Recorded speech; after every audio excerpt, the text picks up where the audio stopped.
Buenas tardes.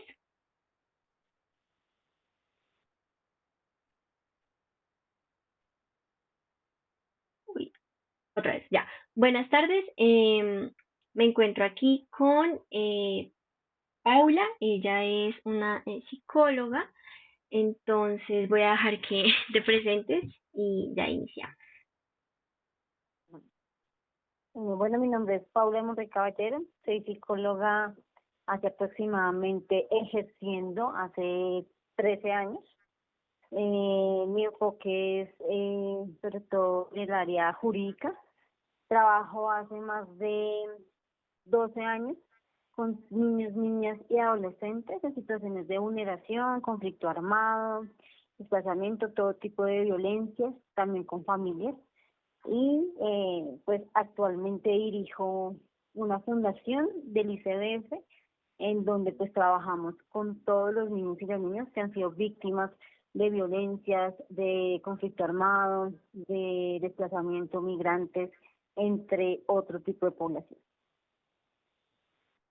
Perfecto. Entonces iniciamos con la primera pregunta y es, en tu trabajo con víctimas de la guerra, del conflicto, muchas veces las palabras no alcanzan para contar su dolor. ¿Cómo has visto que a través del arte, ya sea dibujar, cantar, les ayude a expresar lo que no pueden decir con palabras? Y si me pudieras dar un ejemplo de tu experiencia clínica. Ujú. Sí, mira, digamos que el arte ha sido catalogado como una de las estrategias más favorables para trabajar cualquier tipo de situación. Digamos que trabajar con víctimas de conflicto armado a través del arte, desde la psicología o desde los campos eh, que trabajan pues con las personas, especialmente hay un enfoque de la psicología clínica social que se llama arte terapia, ¿sí? Es una forma profunda de abordar el dolor cuando las palabras no alcanzan, porque muchos de estos niños y niñas que han sido víctimas del conflicto armado, digamos que han aprendido a callar, ¿sí? Es más fácil callar, es más fácil no decir nada, porque se sienten victimizados completamente cuando llegan a cualquier lado. Entonces, al ser víctimas, quieren salir de ese proceso. Entonces, el arte que permite expresar lo que muchas veces no se puede decir directamente. Lo que les han dicho es callar, no decir nada, apagar la voz. Entonces, esto nos ayuda a que las personas que han vivido algún tipo de trauma, violencia, pérdidas significativas puedan expresar por medio del teatro, del dibujo, del baile, en donde se realizan juegos de roles para que ellos puedan resignificar toda su historia de vida. Ok. Y en Colombia se habla mucho de la reparación integral para las víctimas. Más allá de ayudar a una sola persona, ¿cómo transforma algún tipo de arte, el tejido, la pintura, el canto, en algo que repara simbólicamente a la comunidad y mantiene viva la memoria del conflicto? ¿Qué hace que eso funcione frente a la sociedad? Bueno, digamos que en la reparación integral en comunidades afectadas en el conflicto armado, no solo compensa daños, sino restaura esos tejidos sociales, la dignidad, el sentido por la vida, ¿sí? Entonces, desde la psicología, el arte se vuelve una herramienta que se utiliza o que utilizamos para transformar de manera colectiva esa memoria, esa identidad, esa acción. ¿Qué pasa? Cuando hacemos un trabajo en equipo, ¿sí? En conjunto, no es de el individuo nomás, eso permite que las experiencias entre todos, por medio de una actividad manual donde no estamos trabajando específicamente lo que le sucedió, pueda, digamos que entrelazar todo lo que han podido vivir, ¿sí? En ese orden de ideas, por medio de estos ejercicios, de estos enfoques, pueden como que reparar esas situaciones dolorosas que han vivido, que se han trabajado, digamos, murales de memoria, en donde pintan las historias y muchos conectan que vienen de algunos lugares parecidos, se hace tejidos colectivos, en donde pues cada uno aporta un símbolo de su experiencia, se hacen teatro, fotografía participativa, cajas de memoria, entre otras estrategias. Ok. La siguiente pregunta es respecto al perdón y es Sí. a partir del trabajo que se hace con el arte y de todo el proceso que llevan las víctimas para su reparación integral, ¿consideras que en algunos casos es posible que puedan llegar a perdonar al victimario? Bueno, digamos que eh, hemos visto, sí, digamos que en un cierto porcentaje, que sí hay un proceso reparatorio, sí, hay un proceso principalmente que se hace con cada víctima, también con familias, porque también trabajamos con familias, porque es muy importante cuando un niño o niña adolescente ha sido víctima, pues claramente la familia está involucrada. Entonces, sí hemos visto y en un gran porcentaje se ve que sí es posible que algunas víctimas lleguen al perdón, ¿sí? En un proceso de reparación integral apoyadas por el arte.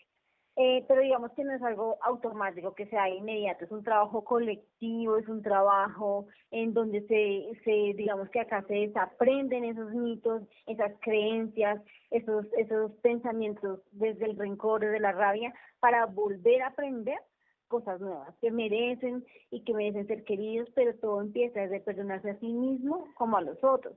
Entonces es un proceso que no es obligatorio, ni es el objetivo principal del trabajo terapéutico comunitario. Digamos que eso no es el objetivo principal porque siempre se trabaja es en ellos, en cada uno, en que reconozcan esas capacidades, que reconozcan que son merecedores y ya digamos que el punto exacto es que digamos que el arte no busca que las personas perdonen, sino que puedan procesar de significar y recuperar su vida. Entonces, el perdón se aparece en consecuencia con todo lo que se hace y si es posible que sea una meta propuesta y que se pueda realizar, ¿sí? Entonces, en este proceso que es desde el enfoque de la arte terapia y desde la psicología comunitaria también, expresar el dolor sin tener que decirlo directamente es un proceso que ayuda significativamente a perdonar. Organizar las emociones intensas como la rabia, la tristeza y la culpa siempre nos permiten también perdonar, así sea perdonarse a uno mismo, porque siempre llegan con sentimientos de culpa, cuando pierden familiares, cuando pierden, bueno, entre otros aspectos, hay un sentimiento de culpa. Entonces, al perdonarse a uno mismo es mucho más fácil que puedan perdonar a otras personas. Entonces, le dan un sentido a la vida, reconstruyen su identidad, más allá de ser una víctima, es cómo salimos adelante y no quedarnos como en ese título de víctima, porque acá tristemente sí estamos rotulando a las personas. Entonces, ese proceso de perdón, de entender lo que pasó, pero continuar, reconciliarse, sí se puede hacer. Ok, perfecto. Y teniendo en cuenta, digamos, em, solamente a las víctimas de conflicto armado o de algún hecho violento, digamos, de toda la población, según tu experiencia, más o menos cuántos, digamos, hablándolo en términos de porcentaje o de cantidad, cuántos crees tú desde tu experiencia han logrado llegar a ese proceso de perdón como una meta o se lo trazaron desde un inicio? Han logrado, ¿qué me dijiste? Discúlpame, no te escuché lo último. Que cuántas de estas víctimas, de estas personas, lograron, digamos, en una totalidad de la población, llegar al perdón o se lo propusieron desde el inicio como una meta dentro de su proceso de reparación.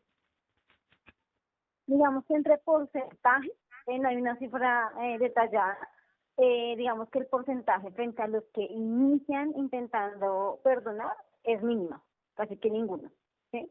Ninguno, digamos que llega con ese pensamiento de perdonar, no, porque pues están siempre pensando en el conflicto, en la rabia, en el dolor, así sean niños y niñas, siempre hay un dolor, hay un vacío, ¿sí?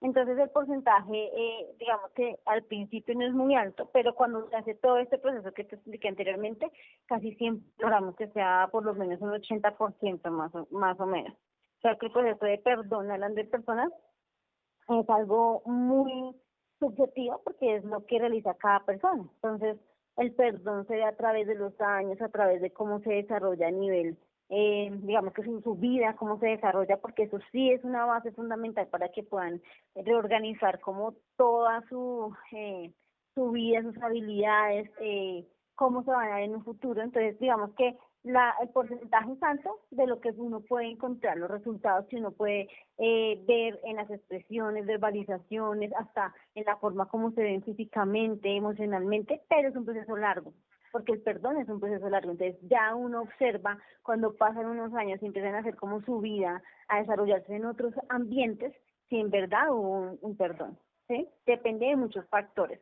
El reconocimiento del daño, la justicia también que se hizo, el contexto cultural, el apoyo psicosocial. Entonces, el que permita ese apoyo lo puede lograr. Pero el porcentaje, digamos, que yo he trabajado casi siempre es con más o menos de un 80%. Ok. Y ya la última pregunta y es respecto a emocionalmente, ¿cómo te afecta a ti, digamos, trabajar con todas estas personas que han pasado por procesos tan violentos, por situaciones tan difíciles? ¿Qué te ha enseñado la fuerza y el arte de estas personas sobre lo que significa ser humano? Bueno, es una pregunta un poco difícil, porque a pesar de los años, uno tiene que igual seguir siendo sensible, porque si no pierde la sensibilidad, pues digamos que no hay una motivación, uno tiene que seguir siendo sensible frente a las cosas que pasan. Eh, digamos que he podido, que me ha enseñado también en medio de las experiencias de cada persona, en medio de, pues de sus procesos a nivel del arte, que también estamos tan involucrados, a que podemos también nosotros resignificar muchas cosas, o uno resignificar y ver en esa persona que ha vivido tantas cosas, muchas estrategias y herramientas para seguir trabajando. Sí, digamos que no he tenido ninguna experiencia con un trauma como vicario, que por ejemplo es que uno también sienta un miedo, una tristeza, pensamientos frente a eso, una fatiga por compasión, un desgaste profesional, no, porque pues igual sé manejar como tipo de procesos, pero el arte lo que permite es que uno pueda ver a esa persona que ha sido víctima y también uno verse que de pronto no eres víctima, pero estás involucrado en eso, en que se puede salir adelante y que todos somos personas y que podemos tener herramientas y que entre todos nos construimos. Hablando del tejido social, todos nos podemos aportar y todos nos podemos, digamos que ayudar a liberar un sinfín de cosas. Entonces me han enseñado es a crecer más que todo como persona. Hay una Perfecto, satisfacción por el ayudar, un crecimiento personal, una resiliencia profesional. Ujú. claro. Muchas gracias por permitirme realizarte esta entrevista. Muchas gracias por haberme colaborado. Con mucho gusto, sí señora, con muchísimo gusto.